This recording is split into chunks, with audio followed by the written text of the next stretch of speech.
एक समय की बात है, किसी नगर में एक साहूकार रहता था। उसके घर में धन की कोई कमी नहीं थी, लेकिन उसकी कोई संतान नहीं थी, इस कारण वह बहुत दुखी था।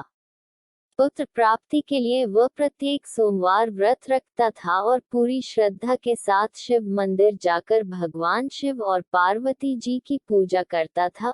उसकी भक्ति देखकर एक दिन मां पार्वती प्रसन्न हो गईं और भगवान शिव से उस साहूकार की मनोकामना पूर्ण करने का आग्रह किया। पार्वती जी की इच्छा सुनकर भगवान शिव ने कहा कि हे पार्वती, इस संसार में हर प्राणी को उसके कर्मों का फल मिलता है और जिसके भाग्य में जो हो उसे भोगना ही पड़ता है। लेकिन पार्वती जी ने साहूकार की भक्ति का मान रखने के लिए उसकी मनोकामना पूर्ण करने की इच्छा जताई।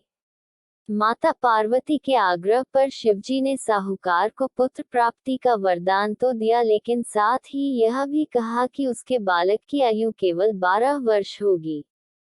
माता पार्वती और भगवान शिव की बातचीत को साहूकार सुन रहा था।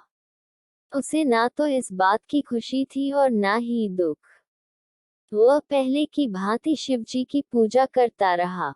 कुछ समय के बाद साहूकार के घर एक पुत्र का जन्म हुआ। जब वह बालक 11 वर्ष का हुआ तो उसे पढ़ने के लिए काशी भेज दिया गया।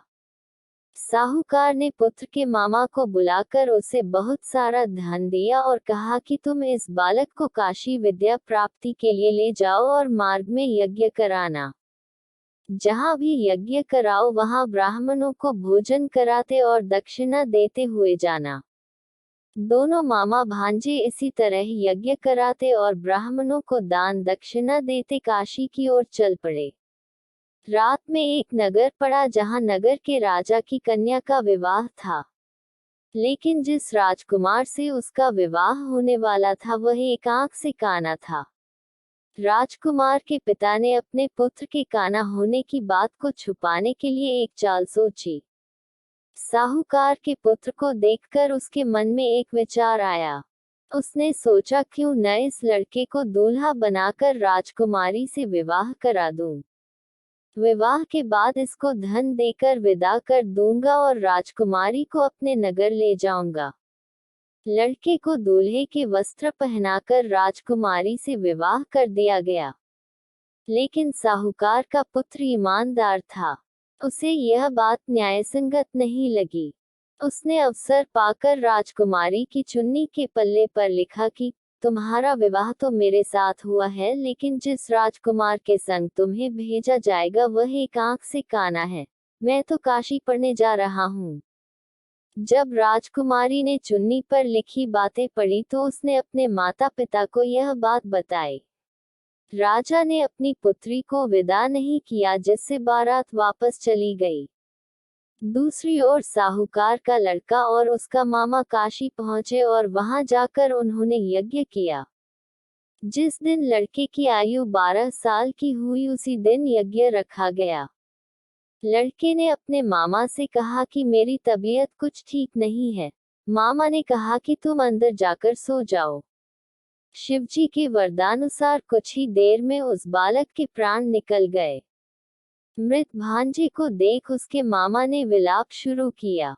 संयोगवश उसी समय शिवजी और माता पार्वती उधर से जा रहे थे। पार्वती ने भगवान से कहा, स्वामी, मुझे इसके रोने के स्वर सहन नहीं हो रहा। आप इस व्यक्ति के कष्ट को अवश्य दूर करें। जब शिवजी मृत बालक के समीप गए तो वह बोले कि यह उसी साहूकार का पुत्र है जिसे मैंने 12 वर्ष की आयु का वरदान दिया। अब इसकी आयु पूरी हो चुकी है। लेकिन मातृभाव से विभोर माता पार्वती ने कहा कि हे महादेव, आप इस बालक को और आयु देने की कृपा करें, अन्यथा इसके वियोग में इसके माता पिता भी तड़प तड़प कर मर जाएंगे। माता पार्वती के आग्रह पर भगवान शिव ने उस लड़के को जीवित होने का वरदान दिया। शिवजी की कृपा से वह लड़का जीवित हो गया। शिक्षा समाप्त करके लड़का मामा के साथ अपने नगर की ओर चल दिया। दोनों चलते हुए उसी नगर में पहुंचे जहां उसका विवाह हुआ था। उस नगर में भी उन्होंने यज्ञ का आयोजन किया। उस लड़के के ससुर ने उसे पहचान लिया और महल में ले जाकर उसकी खातिरदारी की और अपनी पुत्री को विदा किया। इधर साहूकार और उसकी पत्नी भूखे प्यासे रहकर बेटे की प्रतीक्षा कर रहे थे। उन्होंने प्रण कर रखा था कि यदि उन्हें अपने बेटे की मृत्यु का समाचार मिला तो वह भी प्राण त्याग देंगे, परंतु अपने बेटे के जीवित होने का समाचार पाकर वह बेहद प्रसन्न हुए। उसी रात भगवान शिव ने व्यापारी के स्वप्न में आकर कहा, हे श्रेष्ठी, मैंने तेरे सोमवार के व्रत करने और व्रत कथा सुनने से प्रसन्न होकर तेरे पुत्र को लंबी आयु प्रदान की है। इसी प्रकार जो कोई सोमवार व्रत करता है या कथा सुनता और पढ़ता है उसके सभी दुख दूर होते हैं और समस्त मनोकामनाएं पूर्ण होती हैं।